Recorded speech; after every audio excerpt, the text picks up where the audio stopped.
সেদিনকে বাড়িতে তাড়াহুড়ো থাকে বা অনেক কয়েকবার রান্না করেছেন, তো মাছ ওইভাবে রান্না করার সময় নেই, কিন্তু বাড়ির সবাই মাছ খাবে, কিন্তু কিভাবে ঝটপট মাছ রান্না করে দেবেন, তো এই রেসিপিতে আমি আজকে সেটাই বলবো। আর এই তো আমি মাছগুলো ভেজে নিচ্ছি।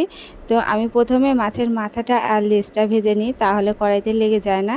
তো এগুলো আমি ভেজে তুলে নিলাম। তো এগুলো ভেজে তুলে নিয়ে একটু কড়া করে আমি মাছগুলো ভেজে নিই। এবারে বাকি মাছগুলো আছে সেগুলো আমি ভেজে নেব। তো এবারে আমি সব মাছগুলোই দিয়ে দেবো, যেহেতু আমি আগে মাছের মাথা দিয়ে সব কিছু ভেজে নিয়েছি। আর এবারে মাছগুলো দিলে কড়াইতে লেগে যাবে না।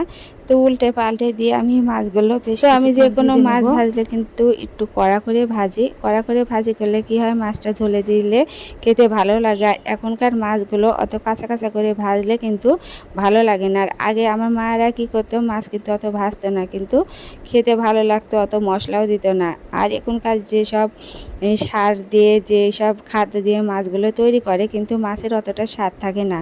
তো যাই হোক, এই তো মাছগুলো ভেজে তুলে নিয়ে ওই তেলে আমি এই তো শুকনো মরিচ, পাঁচফোড়ন আর কিছুটা রসুন দিয়ে দিলাম।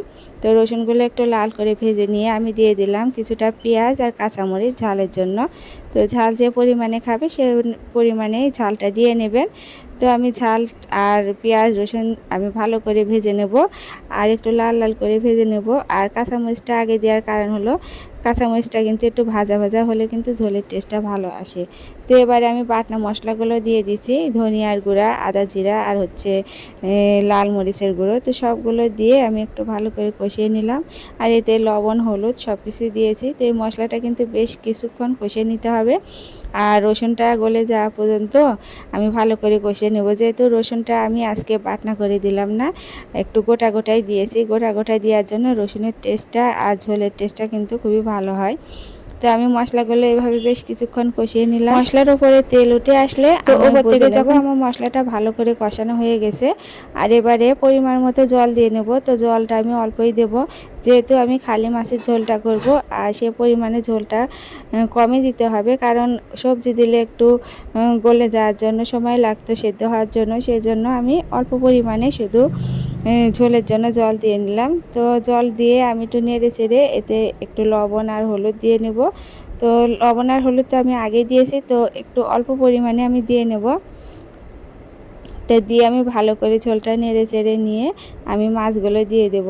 তো খুব সহজ, আর খুব সহজে তৈরি করে নিতে পারেন এই রেসিপিটা। আর ঝটপট হয়ে যায়, আর কিন্তু মাঝে মধ্যে এভাবে রান্না করলে কিন্তু খেতেও ভালো লাগে। আর আমার আজকের এই রেসিপিটা যদি আপনাদের ভালো লেগে থাকে, আমার ইউটিউব চ্যানেলটিকে সাবস্ক্রাইব করে রাখবেন। আর যারা ফেসবুক থেকে দেখছেন, লাইক এবং ফলো দিয়ে আমার পেজের পাশেই থাকবেন এবং শেয়ার করে দেওয়ারও অনুরোধ জানাচ্ছি। তো ঝোলগুলো বেশ কিছুক্ষণ আমি ফুটিয়ে নিয়েছি। এবারে মাছগুলো দিয়ে দিলাম। আর মাছগুলো এতে একটু উল্টে পাল্টে আমি ঝোলের সাথে মিশিয়ে কিছুক্ষণ ফুটিয়ে নেব, যাতে ঝোলের টেস্টটা ভালো আসে।